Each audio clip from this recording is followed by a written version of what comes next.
All right, lesson number 1 is customer service and how important it is if you want to build a business that can grow exponentially and last for decades while keeping your customers and your bank account happy.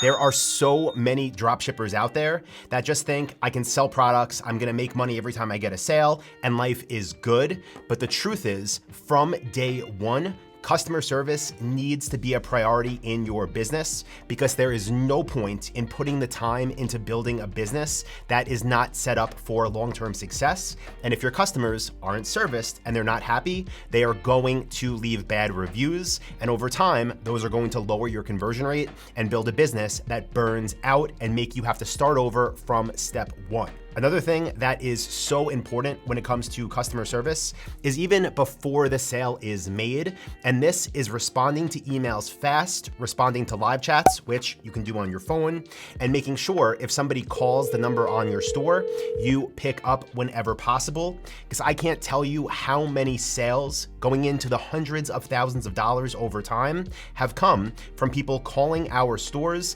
and simply saying, wow, I can't believe somebody picked up. I called 2 or 3 other stores already. You're the first one to answer. I want to place an order for item XYZ.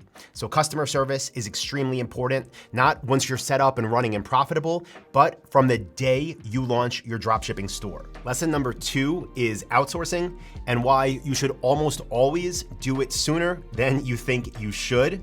As a general rule of thumb, as soon as your business is profitable and can afford to outsource, that is when it is time to pull the trigger and start handing off some of the day-to-day responsibilities. Now, as another general rule of thumb, the first thing I recommend outsourcing is, you might have guessed it, customer service. Because again, if you don't get that piece right, you're leaving money on the table. And while it is so important and necessary for your business to grow and last, it is not the best use of your time. This is something you can outsource for relatively inexpensive. You can use tools like Mighty Call to monitor what's happening with people that call into your business. If you use Shopify Inbox for live chat, you can see how your chat agents are responding to inquiries. And of course, you can do the same thing via email. There are plenty of places to outsource from. We use onlinejobs.ph, but if you also want to hire someone on a contract gig, you can use a website like fiverr.com. The third lesson is reviews, how important they are to your long-term success, and to start focusing on collecting them from as soon as your first sale is made. Now, I literally left thousands of potential 5-star reviews on the table over my first years in business because I never asked. So to ask for reviews, you can use automated tools. If you're using Shopify and you use judge.me to collect reviews, you can set up automatic emails that will go to people after their products are delivered that ask them to leave reviews. You can also set this up through Shopify email. And another little bonus tip here is you can actually incentivize people to leave reviews by offering them something like a gift card or a percentage off their next order if they take the time to leave a review on the product they purchased from your store. And another hidden bonus here of reviews is not just building up that trust factor on your store, but it's that if you're selling expensive products like I do and like I recommend, you can actually start to raise your prices the more reviews and the more credibility you have. Just gonna take a minute here and I'm gonna play a clip from a recent interview I did with a Dropship Lifestyle member and a member of our 100K club, Mario, who used this exact strategy on his store. Ask you quickly, because I'm sure people will think like, okay, well, if I sell at MAP and I have a competitor that sells at MAP and then I mark my prices up, why will people still choose me? So based on your experience now of doing this for years and years and years, what do you believe is the reason that you still do get many high ticket orders when potentially you have competition out there selling or listing for less? Yeah, I mean, number one, I get people call us all the time and just say, it's reviews. And like customer service, people will go to your website, they're gonna read the reviews, they're gonna see what people are saying about your store. And at first, you just gotta do whatever you can do to accumulate those reviews. But once you get a good amount on your store, people are gonna go, they're gonna look at them, they're gonna read them, they're gonna call you, they're gonna say, hey, Mario, like I seen you have this product, it's a few, $100 more than this other person, but I can't get a hold of nobody there. And I read your reviews and they're awesome. I'm just gonna go with you. Do you think you can work on the price? And sometimes I'll be like, yeah, we can take a few, maybe $50, $100 off. And they're like, cool, I'll take that. And so it always comes down to reviews and what people are saying about your customer service. Lesson number 4 is to know your numbers. Now, if we go back in time 15 years ago when I first got into e-commerce, if you asked me, Anton, how did your business do last month? I'd be able to tell you how much revenue I did. I'd be able to tell you what my expenses were and how much money we made and that we were profitable. But I had no idea, looking deep into the numbers, what was selling best, how much money I was making on those best-selling items, what it was costing me to acquire that traffic, and where that traffic was coming from to lead to those sales.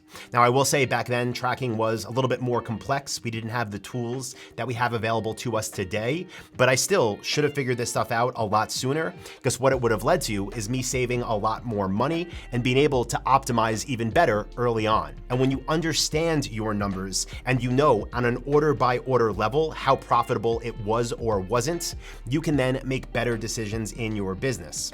For example, you can put more of your ad budgets from the traffic sources that are leading to sales of your best-selling products to have more of that happen.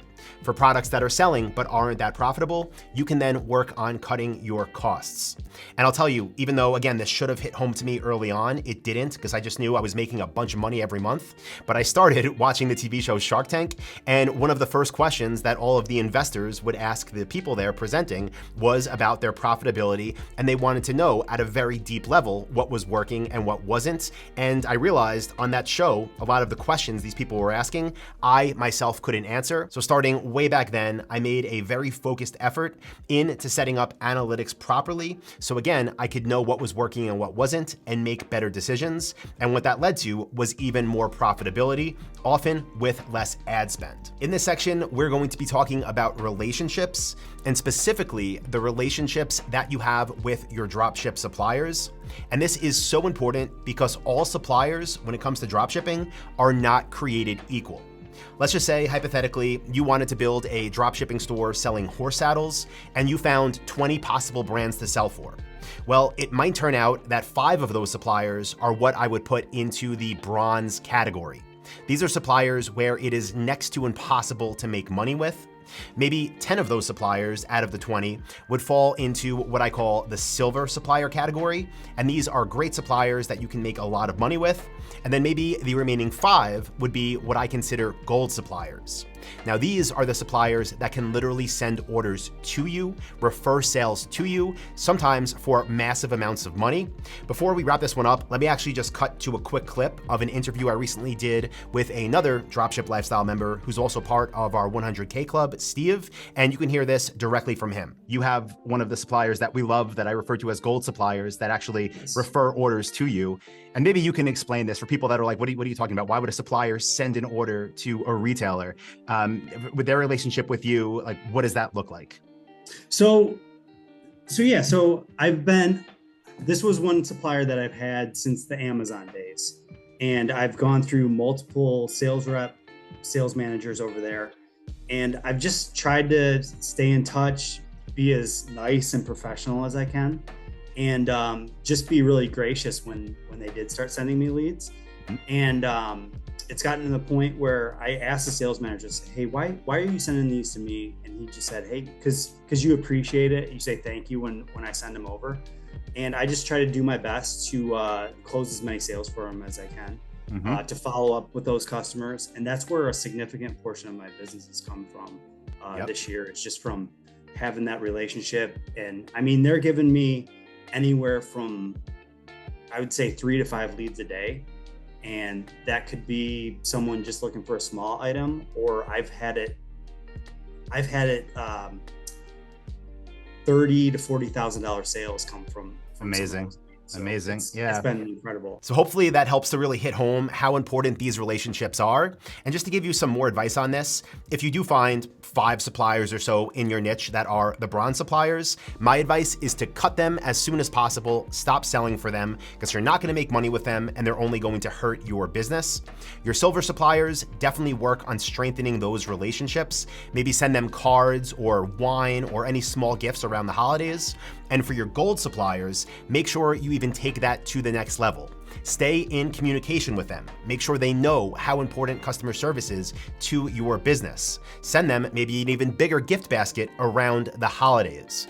Go to a trade show a year that they're going to be attending and meet them in person, again, just to strengthen that relationship, because at the end of the day, these suppliers are literally going to be sending you free money in the form of massive sales. Number 6 is probably pretty obvious, especially if you've been following Dropship Lifestyle for any amount of time, and this is to focus on dropshipping high-ticket products from day one.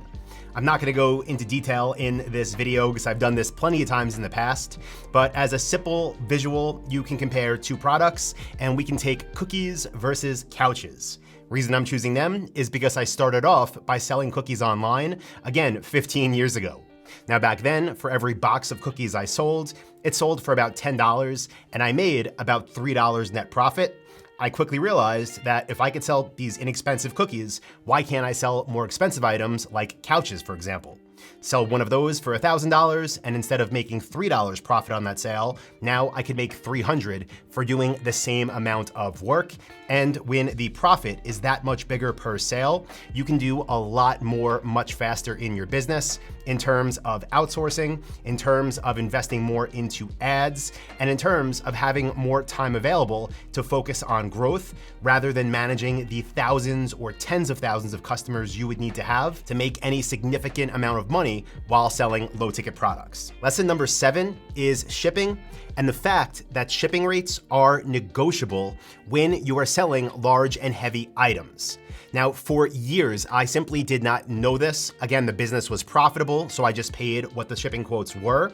But as soon as I figured this out, I literally went from paying my everyday stock prices to saving sometimes $100 to $200 per shipment of large and heavy items. What this meant to me is that for years and thousands of orders shipped, I could have had extra tens of thousands to hundreds of thousands of dollars in my bank account if I knew this earlier. Now, I'm not gonna get into detail in how to do this in this lesson, but what I will do is link right over here to a video I did on how to ship large and heavy items, which I definitely recommend you check out if you're selling this type of product, because I promise you it will save you a lot of money, not just as a one-time expense, but literally every time an order goes out the door. Lesson number 8 on my list is web design, and the fact that you do not need the most beautiful website in the world. Instead, you need a website that is optimized for conversions. And the simplest way to think about this is to have your future website visitor land on a page that gives them all of the information that they need to make a purchase decision. I'll tell you, the first website I ever built, the cookie store, I built it myself on Yahoo Stores. It looked terrible, but it did get sales. Then after a couple months, I paid a web design firm a ton of money to build me this gorgeous site with animations that I thought was the coolest thing in the world, and it did not help at all when it came to how many people actually purchased. So what I'm gonna do on the screen is show you one of our Dropship Lifestyle demo stores built on the brand new Dropship Lifestyle theme called Manhattan. And while I do that, I'll just go through some things that you need to have on your website sooner rather than later to turn visitors into customers.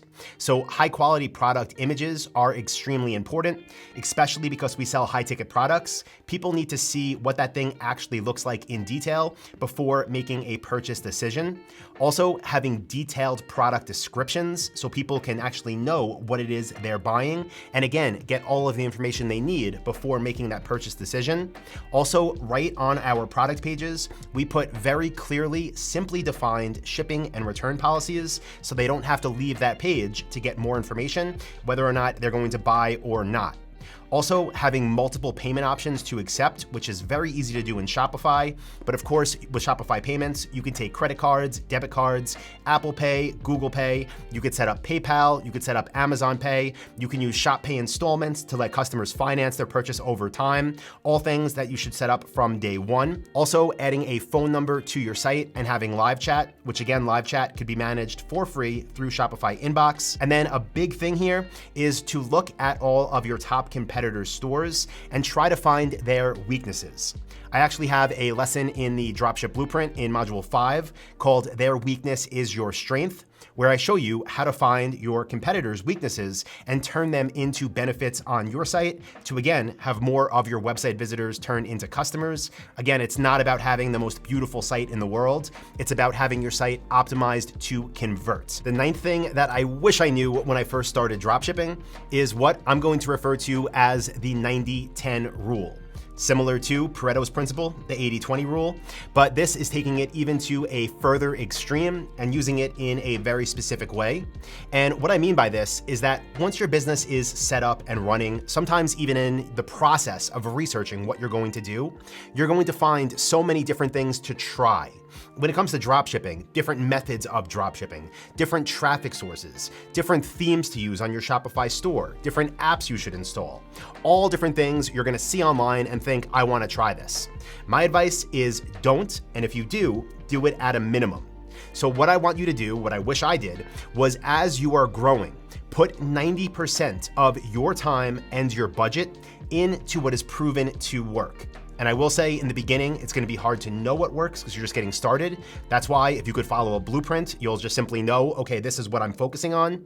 But even after things are up and running and successful, and you hear all these different things you can try out on your own business, my advice is if you're going to try them, keep it to 10%. So if you're going to work, let's just pick a random number here to make it easy, 10 hours in a week on your dropshipping store, put 9 hours of that effort into what is proven. And if you're going to spend $1,000 in a marketing budget, put $900 of it, again, into what is already proven, and then take that extra 1 hour of time and maybe $100 of your budget and consider putting that into something that would be experimental, something you haven't done yet. And based on the results of that small input, you could see if it looks promising or not. If it does, maybe you shift some more of your time, some more of your budget into it. But if not, cut it off. And again, keep that 90% on what is proven to work. The 10th item I wish I knew when I first started dropshipping would be to leverage the power of email marketing much sooner.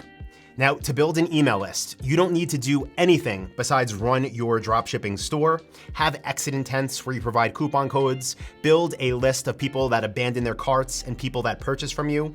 And then what you should do, and what I should have done from day one, was run monthly promotions. Now, I'll explain what I mean by this, but I want you to know that in our businesses, about 30% or more of our monthly revenue now comes from our email marketing. These are sales that cost $0 to acquire because these leads, these emails, are already in our system. Now, if you use Shopify, which I recommend, you can use Shopify email to send out these monthly promotions, and it costs $0 to do that. You can send up to 10,000 emails a month for free if you have Shopify. Now, when I say monthly promotions, you should also just know I don't mean for a whole month long, but pick a window in every month between 3 and 5 days, create a unique promotion, and send it out to your email subscribers. They will buy. It works like clockwork, and it's the easiest way to make more money over time as your business and your email list grows. Also, this is in addition to email automations like abandoned cart follow-ups, like indoctrination emails, like post-purchase flows. So if you want to know more about them, I will link to a video where I cover those automations. You should find that helpful. And of course, if you are watching this and you got value, please do give it a like, click subscribe for new videos like this every week. And if for some reason you're not yet a member of our award-winning program, the Dropship Blueprint, only program to ever be voted best e-commerce course by Shopify, I'll post a link below where you can get a 2.5-hour in-depth free training from me, plus a list of 500 profitable product ideas that you could sell online in 2024. And of course, these are all high-ticket niches. So thank you, I appreciate you, and I'll talk to you in the next one.